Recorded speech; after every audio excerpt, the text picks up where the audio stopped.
오늘은 대강절 세 번째 주일입니다.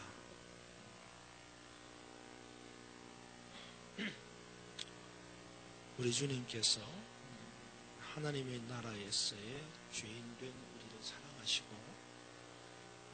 다시 하나님 나라의 거룩한 백성으로 만드시고자 이 땅에 오시는 성탄절을 기다리는 대강절 세 번째 주일입니다. 우리는 성탄절을 기다립니다. 대강절 기간이 되면 보시는 것처럼 4개의 보라색 줄을 하나씩 밝히면서 이 땅에 빛으로 오신 아기 예수님을 기다리게 됩니다. 사랑하는 여러분, 오늘도 말씀을 통해서 우리를 찾아오시는 예수 그리스도를 만나는 은혜가 있기를 주님의 이름으로 축원합니다. 오늘의 말씀 제목은 이렇게 잡았습니다. 성탄절이 기다려지는 이유. 우리는 너나 할 것 없이 성탄절을 기다립니다. 그러면 성탄절이 기다려지는 이유가 뭘까요? 왜 우리는 성탄절을 기다립니까? 오늘 본문의 말씀은 우리가 성탄절이 기다려지는 이유가 무엇인지를 가르쳐주고 있습니다. 성탄절은 독생성자 예수 그리스도께서 하늘의 영광을 버리시고 낮고 낮은 이 땅으로 우리를 찾아오시는 그날입니다. 한마디로 성탄절은 예수님께서 우리를 찾아오시는 날입니다. 오늘 본문의 내용도 이와 같습니다. 예수님께서 제자를 찾아가시는 장면입니다. 그러니까 제자들의 입장에서 볼 때는 바로 이날 밤이 성탄절입니다. 오늘은 저와 함께 읽은 이 본문의 말씀을 상고하면서 우리가 성탄절을 기다리는 진정한 이유를 깨닫고 우리를 찾아오시는 예수님을 감사함으로 맞이하고 또 복된 성탄절을 준비하는 그런 하루하루가 되시기를 바랍니다. 오늘 본문의 내용은 제자들이 갈릴리 바다를 배 타고 건너가던 중 풍랑을 만나게 되어서 힘겹게 노를 젓고 있었습니다. 이때에 우리 주님께서 풍랑을 만나 힘겹게 노를 젓는 제자들을 찾아가시고 풍랑을 잠잠하게 하셨다라는 내용입니다. 그렇습니다. 우리 주님은 풍랑을 만나 힘겹게 노를 젓는 제자들을 외면하시는 분이 아니십니다. 우리 주님은 풍랑을 만나 힘겹게 노를 젓는 제자들을 찾아가시고 그들을 괴롭히던 풍랑을 잠잠하게 하시고 위로와 평안을 주시는 분입니다. 오늘 이 시간 예수 그리스도를 기다리는 여러분에게도 성탄의 아침 예수 그리스도께서 찾아가셔서 풍랑을 잠잠하게 하시고 위로와 평안을 주시는 은혜가 있기를 간절히 축원합니다. 그러면 오늘 본문을 보면서 하게 되는 첫 번째 질문이 있습니다. 그것은 예수님은 왜 제자들을 찾아가셨는가 하는 것입니다. 오늘 본문을 보면 예수님은 산으로 가셨습니다. 그런데 산으로 가셔서 산에 계셨던 예수님이 이제 바다 가운데 있는 제자들을 찾아오신 것입니다. 왜요? 왜 산에 계셨던 예수님이 바다 가운데 있는 제자들을 찾아오신 것입니까? 그것은 제자들이 풍랑을 만났기 때문입니다. 여러분 48절을 같이 함께 읽겠습니다. 48절을 읽겠습니다. 시작. 바람이 거스름으로 제자들이 힘겹게 놓젓는 것을 보시고 밤 사경쯤에 바다 위로 걸어서 그들에게 오사 지나가려고 하시매. 아멘. 그렇습니다. 예수님께서 제자들을 찾아가신 이유는 제자들이 바다 한가운데서 풍랑을 만났기 때문입니다. 이것은 아주 중요한 것입니다. 다시 말해서 예수님이 제자들을 찾아가신 이유가 제자들이 풍랑을 만났기 때문이라는 사실은 오늘 이 세상에서 풍랑을 만나는 우리에게 아주 중요한 것이라는 말입니다. 왜냐하면 바다 가운데서 풍랑을 만난 제자들을 찾아가신 예수님이라면 세상 가운데서 풍랑을 만나는 우리들에게도 똑같이 찾아오시는 예수님인 것을 믿고 기대하고 기다릴 수 있기 때문입니다. 이것이 우리가 성탄절을 기다리는 이유인 것입니다. 이것은 어찌 보면 참으로 아이러니한 부분입니다. 우리가 성탄절을 기다리는 이유가 우리 삶의 현장이 그만큼 힘들고 어려운 풍랑이 있다는 방증이 되기도 하기 때문입니다.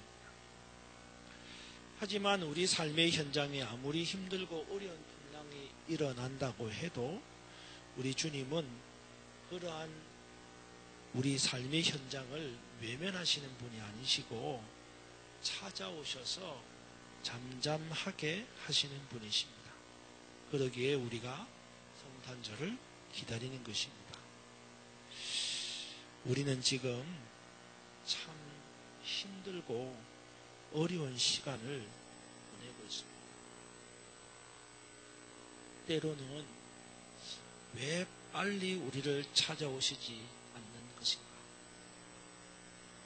우리는 이렇게 힘들어하고 어려워하는데 왜 주님은 빨리 우리를 찾아오시지 않는가? 이런 생각을 하면서 불평을 하기도 하고 원망을 하기도 합니다. 하지만 분명한 것은 우리가 그렇게 불평하고 원망하는 그 순간에도 우리 주님은 결코 졸고 계시거나 주무시는 분이 아니라는 것입니다. 시편 121편 4절 말씀에는 이렇게 기록하고 있습니다. 이스라엘을 지키시는 이는 졸지도 아니하시고 주무시지도 아니하시리로다. 그렇습니다. 졸지도 아니하시고 주무시지도 아니하시는 이스라엘을 지키시는 우리 주님께서 지금 힘들어하고 어려워하는 우리를 위하여 졸지도 아니하시고 주무시지도 아니하시며 지키고 계심을 믿으시기 바랍니다. 때가 되면 반드시 풍랑을 잠잠케 하시고 우리를 일으키시며 환난에서 구원해 주실 것임을 믿으시기를 바랍니다. 오늘 본문에서 풍랑을 만난 제자들을 찾아오시는 예수님을 보면 아주 특별한 의미를 발견하게 됩니다. 그것은 바로 우리 주님께서는 우리가 힘들어하고 어려워하는 삶의 현장을 주목하고 계시다는 것입니다. 제자들은 바다 가운데서 풍랑을 만났습니다. 풍랑은 제자들에게 있어서 고통받는 현장이었습니다. 그 고통에서 벗어나기 위해서 괴롭게 노를 저어야 하는 삶의 현장이었습니다. 아무도 보아주는 이가 없는 홀로 그라운드에서 외로운 싸움을 해야 하는 투수와도 같은 이 고독한 삶의 현장이 계속되는 아픔의 자리였습니다. 그런데 그런 현장을 우리 주님은 주목하고 여러분 48절을 다시 한번 보시기 바랍니다. 48절을 보면 바람이 거스름으로 제자들이 힘겹게 노 젓는 것을 보시고, 한 번 더, 바람이 거스름으로 제자들이 힘겹게 노 젓는 것을 보시고. 그렇습니다.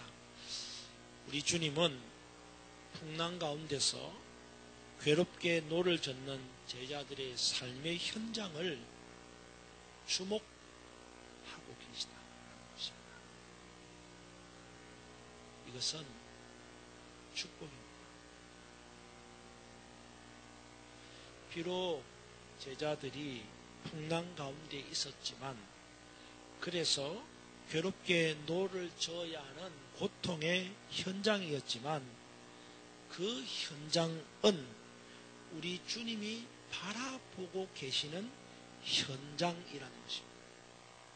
그곳은 우리 주님이 주목하고 계시는 현장이라는 것입니다. 그러기에 축복 중에 축복이라는 것입니다.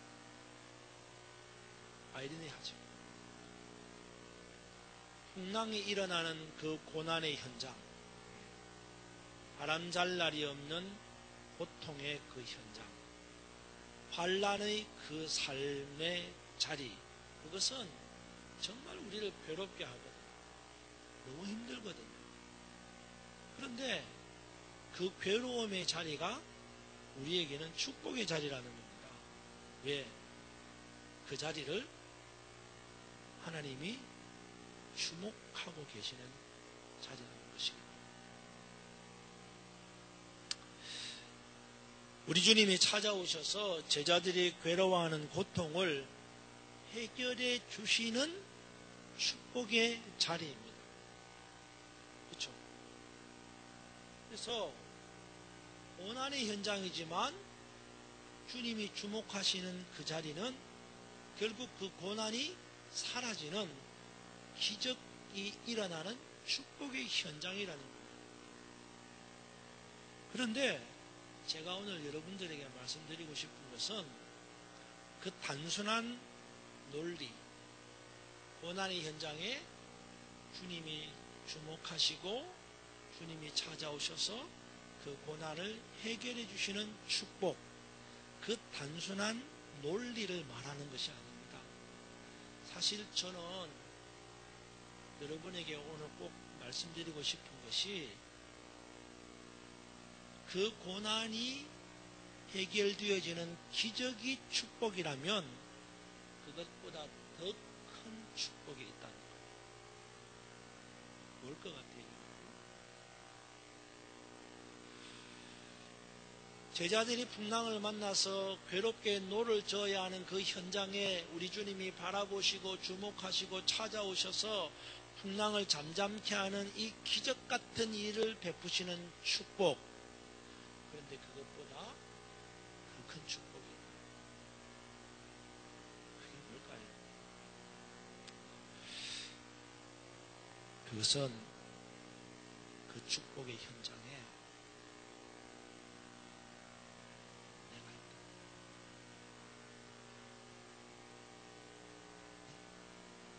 그 축복의 현장에 내가 있다. 출애굽한 이스라엘 백성들이 홍해를 건널 때에 생각해 보세요. 얼마나 기뻐했겠습니까? 그렇죠? 뒤에 있는 애굽의 군대가 쫓아오지요. 앞에는 시푸른 홍해가 가로막고 있죠. 그들의 생각은 아마 이제는 죽었다. 그래서 가슴 졸이며 두려워했을 것입니다. 아마도 그들은 세상에서 가장 불행한 자들이라고 스스로 생각했을 것입니다.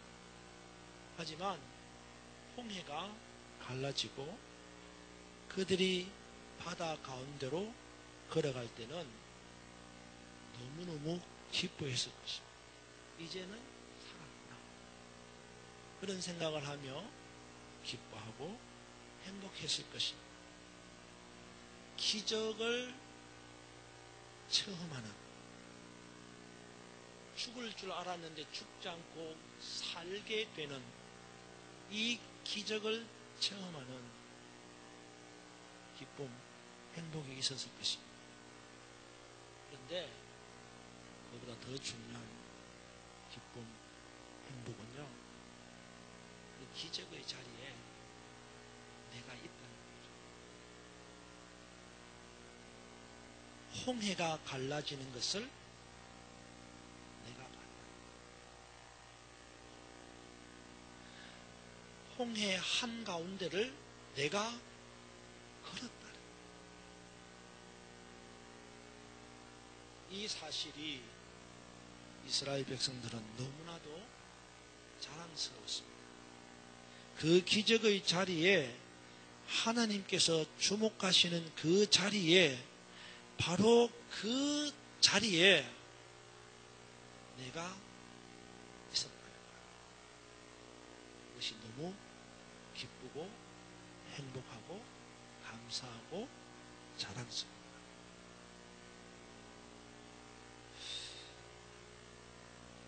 우리는 고난의 자리, 고통의 자리, 환난의 자리에 있는 것이 너무 힘들죠. 그런데 그 고난과 고통과 환난의 자리를 하나님이 주목하고 계시고, 하나님이 주목하시는 그 자리에는 반드시 기적이 일어납니다. 얼마나 기쁘겠어요. 그런데 정말 더 큰 기쁨은 그 기적의 자리에 사실이죠. 하나님께서 주목하시는 곳에 내가 있다는 것은 정말 행복한 것입니다. 하나님이 주목하시는 그곳은 고통의 자리이지만 그 고통의 자리를 하나님이 주목하시기 때문에 그곳에 있는 내가 고통스러운 게 아니라 행복한 것이죠. 비록 그곳이 고난의 현장이고 두려운 곳이고 막막한 터전이라고 해도 하나님께서 주목하시는 곳이라면 변하여 새롭게 되며 축복의 현장이 되기 때문입니다.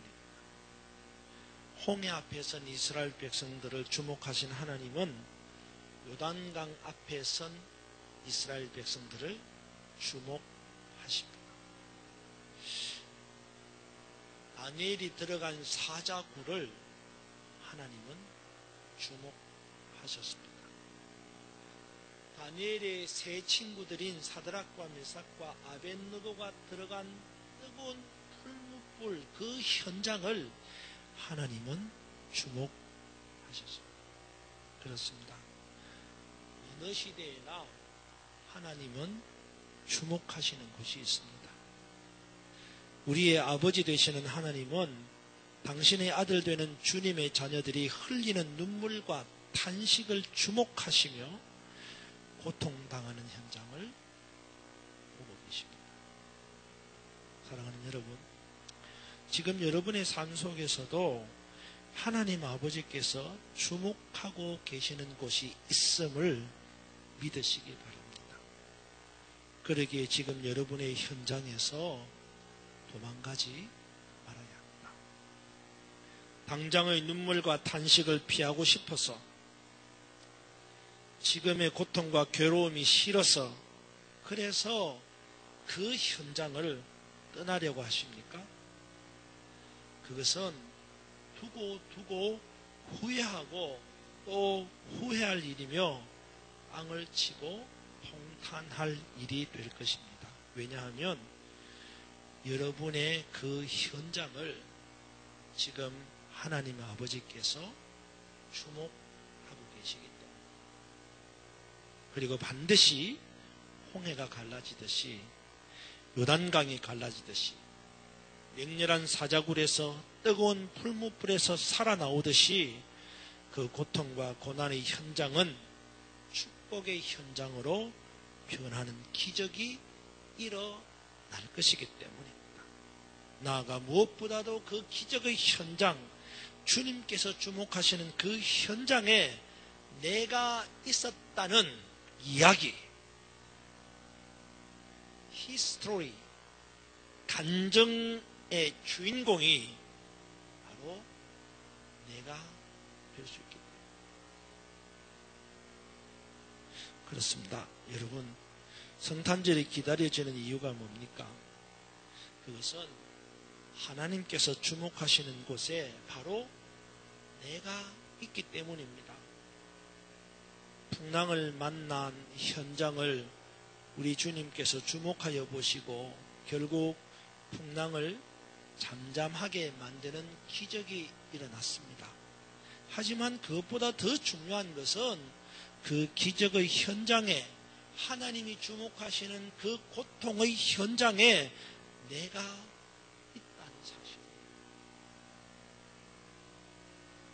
2018년 12월 25일 성탄절이 기다려지는 이유는 바로 이 때문입니다. 지금 우리는 너무 힘들어하고 있습니다. 우리의 삶이 힘들고 우리의 영이 괴로움을 당합니다. 어디든 편히 쉴 곳이 없습니다. 안식할 곳이 없습니다. 직장도, 가정도, 교회도 평안할 날이 없습니다. 차라리 모든 것을 포기하고 다 버리고 떠나고 싶을 때가 한두 번이 아닙니다. 하지만 이것 하나만은 기억하십시오. 내가 버리고 싶은 그 현장, 내가 떠나고 싶은 그 자리, 고통받고 힘들어하며 어려워하는 그 삶을 하나님 아버지께서는 주목하고 보고 계신다는 것입니다. 떠나지 마십시오. 버리지 마십시오. 그렇게 떠나가 버리면 하나님께서 주목하시는 그 현장에서 일어날 기적을 경험할 수 없습니다. 그렇게 떠나가 버리면 하나님께서 주목하시는 그 현장에 내가 없게 되고, 그래서 일어나게 될 그 기적을 체험하지 못하므로 두고두고 여러분의 자녀에게 전할 이야기거리, 간증거리가 없어지게 될 것이기 때문입니다.